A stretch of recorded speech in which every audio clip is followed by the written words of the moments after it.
What's up, guys? Well, today I have a small package. I'm gonna show it to you, and guess what? It's for my wife.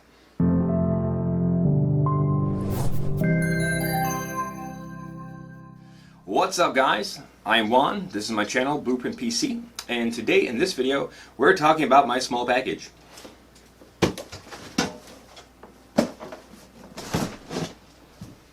It is surprising up close. But anywho, so this is the Cooler Master Masterbox MB311L. I'm sure they probably just call it the MB311L or something stupid like that, but whatever. Oh, and it says ARGB on it because there's letters there.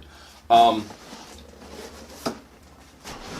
am I doing another case review so soon? Well, I was actually waiting to get a hold of that case. It's been kind of selling out like every time I see it, and it's usually one of those things where, oh, should I buy it yet? And I didn't, and it was gone before I could. So I saw it the other day, I bought it, I paid for expedited shipping, and yeah, so it's here. It's $59. It's a mini tower, and well, the reason why we're doing another build for that so soon, well, not a build, but a case review so soon, is I did the $500 PC build, which check out that video if you haven't. That build is for my wife. She has since exceeded what that build is as it sits, and now we're doing some upgrades. One of the things is she needs more hard drive space, so I'm going to give her a mechanical hard drive for some extra gaming space. The problem with that is when I did that $500 build, that case has kind of poo-poo airflow, so I cut out the hard drive cage to allow for better flow, and now I need the hard drive cage. So yeah, I shot myself in the foot there, but I did get good temps on that case though after doing that case mod. So I got 45-ish CPU and close to 70 GPU, but it usually stayed in mid-60s. So anyway, that's why we're going to get into it. We're going to unbox it, and hopefully I will keep this one shorter than the last one. Alright guys, well, we have a lot to go through this one, so I'm going to try to keep it as quick and painless and whatnot as possible, so you're probably going to get a lot of B-roll on this one, so I hope you enjoy. But long story short, it's $59. It is a mini tower, not a mid tower, not a mini ITX, but just a mini tower for micro ATX. It will fit ITX boards in there. No, it will not fit a full-size ATX or eATX by any means. It does come with two ARG fans in it, and it is filtered in the front, top, and bottom. The front, it doesn't have a separate removable filter. That's mainly just because they have this ultrafine mesh in the front, and they use that to help filter it out. So I would prefer a removable filter, but that is what it is. That's their call, not mine. It does have some great features. I think it looks good. It is a tempered glass top with a separate PSU basement and hard drive cage basement, which I do love because it does just clean it up so much more. It does have such a great fit and finish. I know it's primarily just a square box, but it did it nice. The upper filter is actually inlaid, and like the ramps leading down to that is like beveled, and it's just nice. It just adds a great feel to it. The magnetic filter on this is like super strong. It's just, I don't know, it's well built for a filter, which is crazy and stupid, but you know what, I appreciate that, because the one on my H500 comes off, it slides around easier, and it bends, but you know, that case was, again, it's another airflow case, very similar to this. So again, just kind of keeping with that, I think it feels amazing for what it is, being a mini tower. I'm figuring all the tempered glass up. You got a pretty simple front I/O. I think it looks pretty good. It's simple, it's clean, but it's more function based. So you're gonna get great performance out of it, being that it's got so much air here, on the bottom. You know, it's got a lot of good airflow. So it's designed for that purpose. They definitely kept that in mind, as they do a lot of things at Cooler Master when it comes to airflow. They're pretty big on it. So yeah, let's open it up. All right, guys. Well, I think Cooler Master did a decent job here when it comes to your front I/O. It's nothing crazy, but it's decent. Again, I think it looks good with this front little, like just the way they shaped this, just gives it a little more something than being like a flat face to it. So you get your power button in the middle here with the Cooler Master shape. You get two USB 3.2 Gen 1 ports. You get one 3.5mm mic jack, one 3.5mm audio jack. And then you have your little reset button. So outside of that, that's what you get for front I/O. It's pretty simple, but it also keeps it, you know, pretty pain-free. Alright guys, well, let's get into this puppy. So there's your front. Cool beans, right? Alright. front pops off. Again, this is your filter right here. That is just this fine mesh here. There's no actual separate removable filter. You do have these big intakes on the side here, which do have the mesh behind them as well, so those are there. Plus side is your front I/O is not part of the cover, so that can come off separately. So you do have these 120mm fans there, like I stated, and boom, there's your front I/O. Everything just stays right there, which is nice. I do like this feature. I do find that if you ever have to swap a fan out or something like that, it's a pain in the ass to actually have to take the I/O off and then do the whole thing from scratch. Alright guys, so nothing super crazy in the back here. You do have your ATX power supply slot right there. Again, the 4 PCIe slots. You do have, which is kind of nice here, you do have your rear exhaust fan mounting, which does give you these huge sliding slots there, so you can adjust that. This will only fit a 120mm back here, but again, it's great because it do give you that adjustment. So if it is a water cooler, if you're using a 120mm AIO, or just having some fitment issues with maybe a top mount radiator or a motherboard or something along those lines, this gives you a good, probably about 1.25 inches, 1.5 inches of adjustment that you can make things happen with. Let's go ahead, let's pull this rear cover off. So this is nothing special, there's nothing crazy going on here. The only thing that's really nice is these are encapsulated like the Focus G. So interior wise, it's just, I don't know, it's aluminum or steel, it's something, but it's there. So from the rear, the most important things to note are, one, you have 18 to 22 millimeters of cable management space depending on which portion of the back you're in. You do have all your front I/O cables here, which is your audio, your USBs, things of that nature. This is kind of a mess that they have this in here. But there's also a 3-to-1 ARGB adapter, little Y cable in here, because if you decide to add a third fan in the front, you'll be able to plug the ARGB portion back into this, and this will go either into the controller or the motherboard, depending on what you're using. Your included hardware is all your bracketry for the hard drive cages and the ARGB controller, like we stated. Down here, PSU goes there. You can fit up to a 325mm PSU. That's partially thanks to the hard drive cages right here. That's adjustable. That has 3 positions you can move it to. So you can either fit for a bigger radiator, bigger power supply, whatever you need to do. This will go in 3 positions, allow you to make more room. Another thing on this is you do have SSD mounts. Yes, this looks like a hard drive. It's a tiny 2.5mm laptop hard drive, which is about the same size as a SSD. So you have 2 here. You will have to put these on before you install the motherboard, because if you do, you won't be able to get to the screws on the back. So keep that in mind. Alright, that's about all you really need to know there. This is filtered at the bottom here, so there's an intake. There are rubber grommets, which is nice because it does keep the PSU a little bit more stable, does prevent vibrations, things of that nature. So let's go ahead, let's flip it around. Let's get to the important good stuff. Alright, so tempered glass in all its beauty.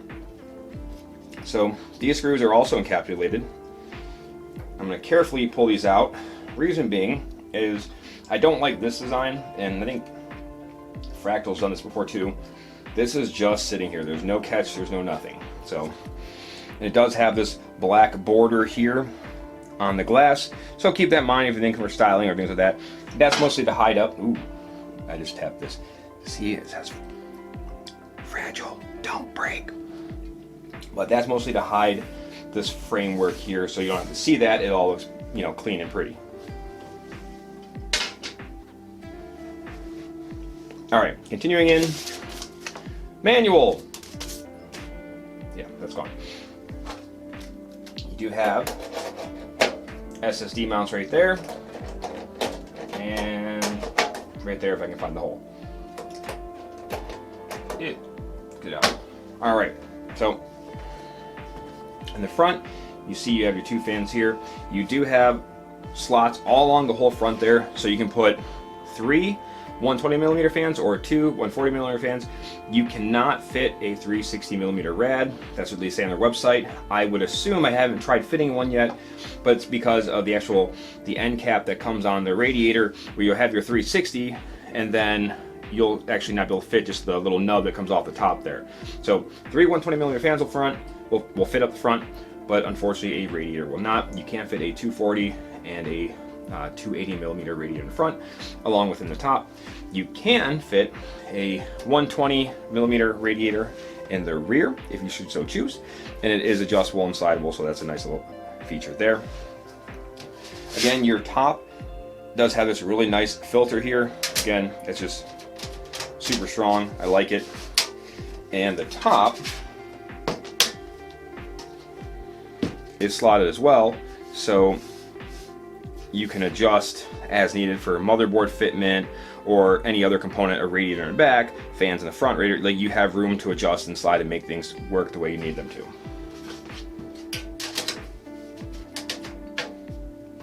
So getting on to some numbers here, you can fit a 166mm tall CPU cooler. You can fit a GPU that's 344mm long. The PSU, you can fit a 325mm one. Again, that also is slightly dictated by the hard drive placement. If you have this cage all the way back, that reduces a little bit. Same thing with the middle. It's all the way forward, you get 325, but you may hinder some space here if you got a 240 or a 280mm rad up in the front. So keep that in mind when you're shopping for parts.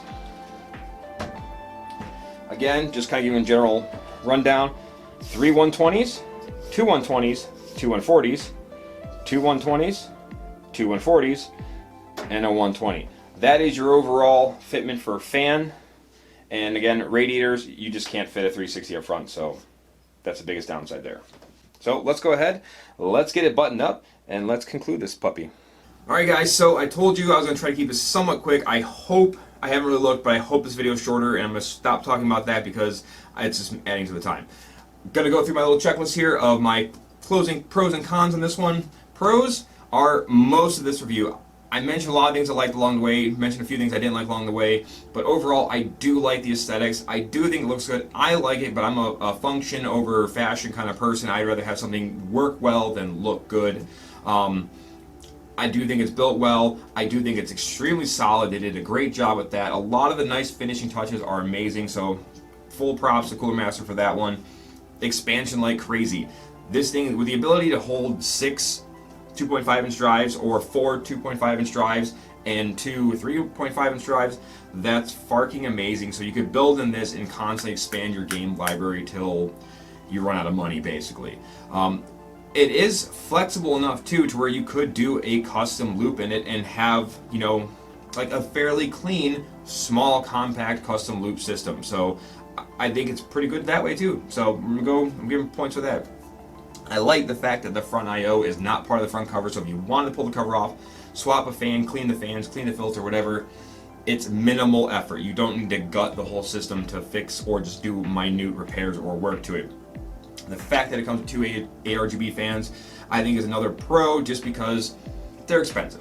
You get all these little cheap Chinese knockoff ones like that, and yes, they're cheaper.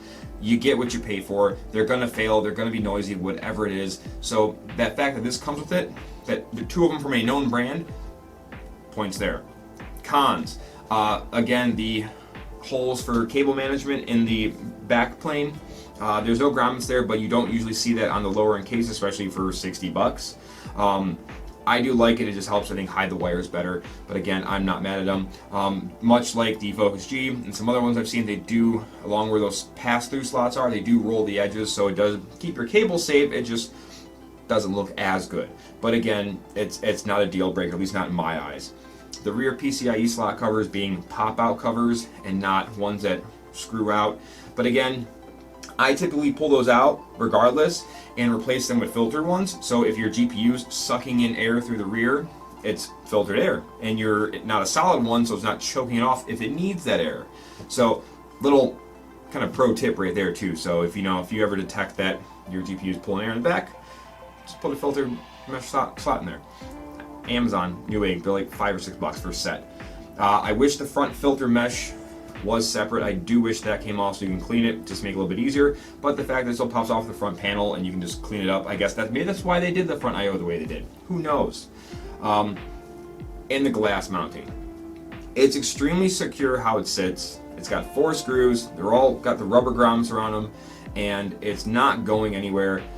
I just wish it was a little bit more user-friendly, so you're not trying to juggle a little bit, but they do have a nice flat surface. So again, I'm nitpicking a little bit, but that's the factor of this whole review, is the fact is I'm nitpicking.